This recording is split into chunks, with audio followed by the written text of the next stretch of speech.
Hello, my darlings. I'm back from Hawaii. It was a wonderful, wonderful vacation with my sister and brother-in-law. But I'm happy to be home too. I tend to take my joy with me wherever I go, and I hope you are as well. So I want to ask you a question. I want to play a little game, and I'd be honored if you would participate in this with me. I'd love to hear from you. What would you say on a scale from 1 to 10 is your self-love number? What is your self-love number? Sometimes that number just drops into one's awareness, and it can be intuitive. Sometimes you might have to search for it, although I've found as I've worked with people, the spontaneous number that comes up tends to be the accurate one. So on a scale of 1 to 10, how much do you love yourself? What I've found is the higher this number is, the better your life will work.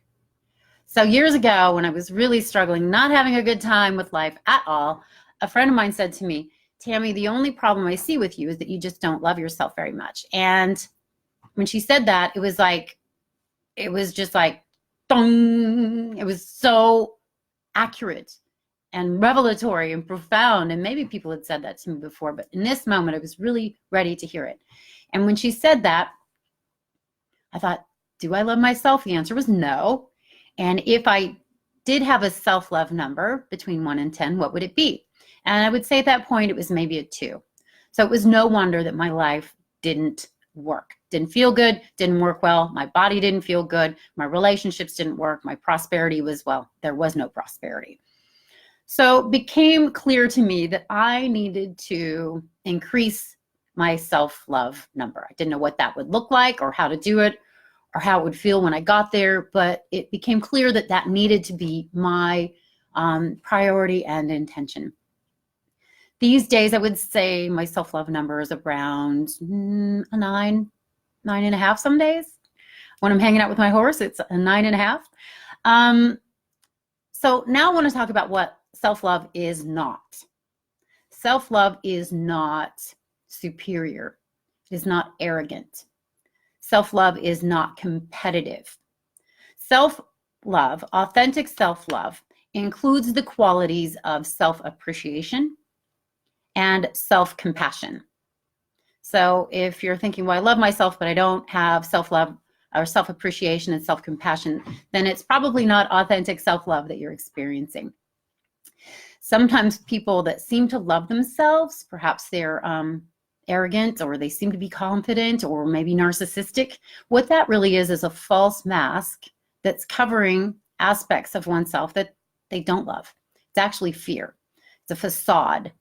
And so what is it most people are afraid of? From my perspective, what it seems to be is the fear of not being lovable, of not being worthy. So if we're really honest with ourselves, we need to sit with that question. Am I worthy of love? And do I deserve love? Am I lovable? And sometimes maybe we're not. You know, I'm not that lovable in the morning because I don't like mornings and I don't like myself in the morning. So we've got to know our limitations, and we need to know our, I guess, quirks and flaws. And then we need to love those too. Like, I'm clumsy. I know that about myself. I'm clumsy and I'm cluttery, and I've learned to be amused and be entertained by these qualities, and work on polishing them up so they're not so challenging and painful for myself and others. So what I know also is the more we tend to love ourselves, the more we can show up as a loving presence with others. And in particular with others that aren't behaving lovingly or lovely. I had a friend from last week watch my Facebook Live with my sister, and she said, I was inspired to behave kindly to somebody who wasn't being kind to me, who hadn't been kind to me for a long time. And she would say in the past, you know, I don't like you, and this girl would say, I don't like you. And she goes, this time I saw her and I said, you know what, I really love you. And the girl said, you know what? I love you too. So she was able to inspire some change in this relationship from the inside out. And she had done a lot of work to come into a place of greater self-love, self-acceptance, self-appreciation, and self-compassion. So that was really a lovely story. And I would be interested in hearing from you. What would you say your self-love number is? And again, just allow that number to kind of bubble up from someplace inside of you, or drop into your awareness. Don't try to force it or push it. Just allow it to show up. And I would be very interested in knowing what that is and how you feel your life is working. Would you say your self-love number is a 5 and your life is a 5, or is your self-love number a 9 and your life is a 2? Also, what I found as a fairly consistent dynamic is people's self-love number and their happiness number tend to be the same or similar. So again, what I found is as I've increased my authentic self-love number, again, which includes compassion and appreciation for myself, and therefore I'm able to show up more compassionately and in gratitude for others, the better the reflection of my life has become. The better my health is, the better my relationships are, the more my prosperity happens naturally, gracefully, and easily. So my teacher said once, to kind of like go along with this whole theme, the purpose of your life is to learn to love yourself no matter what. And I didn't know in the past that that was the purpose of life, but it resonated for me as true by the time I heard it. And that again comes from being able to settle within ourselves, to be able to open our hearts to ourselves, to life, and to others, and to be able to receive the love that is here for us consistently from the perspective of the universe or God or the divine. The more we know we deserve that, the more we believe we are adored and lovable from the perspective of that something greater, the more it seems we can simply relax and enjoy the journey.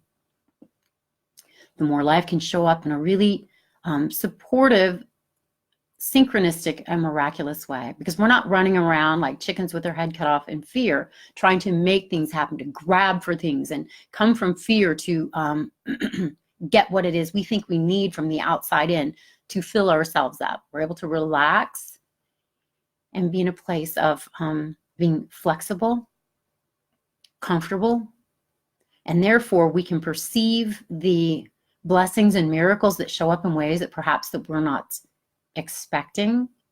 We're partners in life, not doing it alone, but doing it from the posture of being all one. And as my own personal experiment, this has worked really well. And so I'm interested in knowing how the experiment that is your life, the experience of your life, how is that working for you? How is that feeling for you? Do you feel like you are heading in the right direction in kind of an optimistic way, or do you feel like you're kind of spiraling down and not having a strong foothold on this human experience? What I would like to be able to offer to you, if you don't have it already, is a guided meditation about coming into a more authentic, loving relationship, compassionate and appreciative relationship with yourself.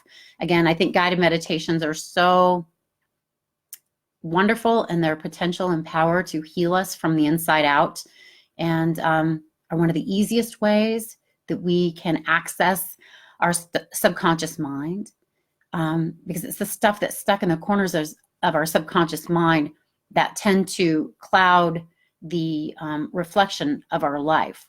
And it can make the reflection of our life seem confusing and uncomfortable and scary. So as we clear the closets of the content in our subconscious mind, the beliefs perhaps that life isn't safe, that we're not loved, that we're not lovable, that we are not adored, that we are less than valuable, less than important. If we are harboring any of those types of beliefs in the corners and the recesses and the closet of our subconscious mind, it's going to be reflected back to us in our lives. And I think a lot of people hesitate to opening the doorway or the Pandora's box of the subconscious mind, because it can be scary or it can be overwhelming because we don't know what we're opening the door to. But the only way I know to make life work is to have the courage to be able to open that door, clear those limiting beliefs, so that we can start to become more congruent, so that we be more authentic, so we can be more open and available to that relationship with ourselves, with our soul, and with source. And as we do this, the reflection that is our life, will continue to clear and improve and up level and become more, from my perspective, miraculous. And I'm enjoying the journey a lot at this point, and I would love to do what I can to support you in enjoying the journey as well. My hope and prayer is that you know that you are important, that you are beautiful, that you have gifts and something to contribute to this planet and to others that is unlike anyone else. So if I can support you in opening your mind to that possibility and giving you some hope and gifting you with this guided meditation, again, it's my pleasure, honor, and purpose. So if anybody's hanging out with me here live, am I coming through okay? It was being a bit sticky earlier. Just give me a thumbs up or give me a comment here and let me know if I'm coming through okay, because technology is sometimes a challenging relationship for me. So Candace, your self-love number is a 7, your life is at a 5. And you're bringing up something so important. You struggle with keeping things consistent. Thanks for the thumbs up, guys. Consistency is so vital. Consistency in our practice. It's sort of like if you go to the gym once a month or twice a month or even maybe once a week, you're not going to reap the benefits and rewards of going to the gym 15 minutes a day, every day, or 15 minutes or 20 minutes every other day, consistently. When I asked God why my life was so horrible in the past, it was because I wasn't disciplined and I was messy, not just outwardly, but inwardly.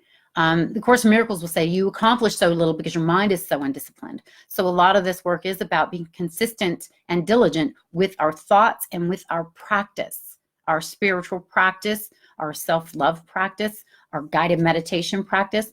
Or for me, what I would like to do is first thing in the morning or last thing in the night, either read something in a book that I find very uplifting. Also, counting my blessings. I think you're very consistent with that, Candace. You seem very consistent in counting your blessings and being grateful. I don't know if you can up level with that practice at all. I feel like you do well with it. Maybe there's some potential there. So you feel stagnant from an injury that stopped you in your tracks. Been praying about what your calling is because it's not what you thought, probably. You keep running into walls when you start to succeed. Often what I see happens, and I know I've been guilty. I don't know if guilty is the word of this, but I've had this experience myself. When things would start to get good, it's like I would run into a wall. I realized later I was the one creating that wall. Not necessarily creating the wall, but it felt like if things were too good, I would somehow put on the brakes, which would appear to be kind of like a wall. So I have my foot on the accelerator because I really want to move forward towards self-love and working really hard to love myself. Hello, sweet, beautiful Pamela. But at the same time, I also have my foot on the brakes. And what I would say often to myself, too much is happening, not enough is happening, too much is happening, not enough is happening. It was me creating this dynamic of wanting to move forward and get to higher ground of self-love and appreciation and compassion and do more things in the world. But I also held myself back because on some level I was afraid. And that was my work, to dig into what it was that I was afraid of. So Candace, I would ask you to sit with that. What is it that you fear?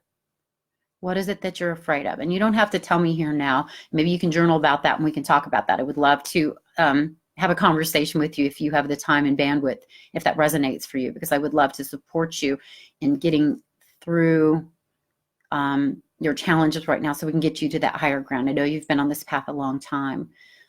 So perhaps we can have a conversation and figure out where your stuckness is and maybe get the weed eater out, get the blower out, move some energy around so that you can start to feel the wind at your back again, because I really want that for you. So I'm very interested. Candace told me her self-love number, her life is a 7, but her life is a 5. I'd be interested in knowing, if you sit with it, what is your self-love number, your self-acceptance number, your self-compassion number, and how is your life showing up for you on a scale of 1 to 10? Again, I would say mine at this point is a 9, and agreed. I love that we are in agreement. And my life pretty consistently at this point shows up as a 9. I feel like I take miracles and blessings, and there's God winks that happen constantly. I'm always blown away by the beauty that is the reflection of my life. And again, this wasn't just handed to me. I had to do a lot of inner work in order to make, I think, the outer show up in a beautiful way. And like you, Candace, it's not the life that I expected for myself. It's not the life I planned for myself. It's not the life I wanted for myself necessarily. But what I do know is that it feels like I wanted it to feel, which is loving, which is kind, which is supported and supportive. And now my intention is to be loving, kind, and supportive in my life with whoever wants it for themselves. And I'm grateful at this point because, I wanted to have a huge audience years ago. And then what I got was I wouldn't be able to connect as deeply with the people that matter the most to me. And if you're hanging out with me here today, it's because you matter to me. And I guess because you took the time to connect with me. And if that's the case, you matter to me. And I would be honored to send you my self-love guided meditation and to be in conversation with you. If you want to message me here, tell me how you're doing, how you're feeling, how your life is showing up for you. And perhaps I can share this gift with you of the meditation to help you, again, clear out what's not working for you, clear out any belief that you are not precious, adorable, important, worthy, valuable, and simply adored by the angels, adored by your creator. And again, the more you know that and believe that and can sit and actually deeply receive that, the more you're going to see the blessings and the God winks and the grace in your life. That's how you're going to get above the cloud lines. You're not in the gloom and doom of what I think the majority of planet Earth is dealing with. Most human beings are really, really, really struggling, I think, on all levels. And I can't help everyone, but I can help you if you are open to receiving the love that's here for you now. So again, I adore you. I appreciate you. I'm so grateful that you took some precious moments out of your day to connect with me. I hope that I've opened your mind to the possibility that you are amazing and valuable and worthy and important. I hope I've opened your mind to considering what your love number is and possibly setting the intention to increase that love number. And would love to hear from you again and share the gift of my guided meditation with you and just be in conversation, be in relationship. I think that's how we heal, is by being in our heart and in relatedness to one another. It's hard to heal alone. And in truth, you're not alone. Alone is an illusion, because the truest truth is we are all one. The more I feel that within myself, the more I can show up as, again, a loving presence with others. The more I don't judge, because it's like everything I see, everyone I see, if I judge them, it's simply a reflection of me. So I don't do that so much anymore. And it's really profound relief. It's a profound relief when we get into this place of authentic self-love. And we don't have an attachment to how others be or show up. We can simply be in our loving and our compassion, and life starts to flow. Miracles start to show up. The God winks and the grace become just abounding and consistent. And it can be heaven on earth. It can be like living in the Garden of Eden. And at least that's my experiment and experience for now. And if you're open to it, I would like to help you in any way I can experience this for and within yourself. So take good, gentle, loving care of yourself. Increase that love number. Let me know what it is and how life is showing up and how I can support you. And I will look forward to connecting with you again next week. So God bless you. I love you. And let's be in touch. Bye for now.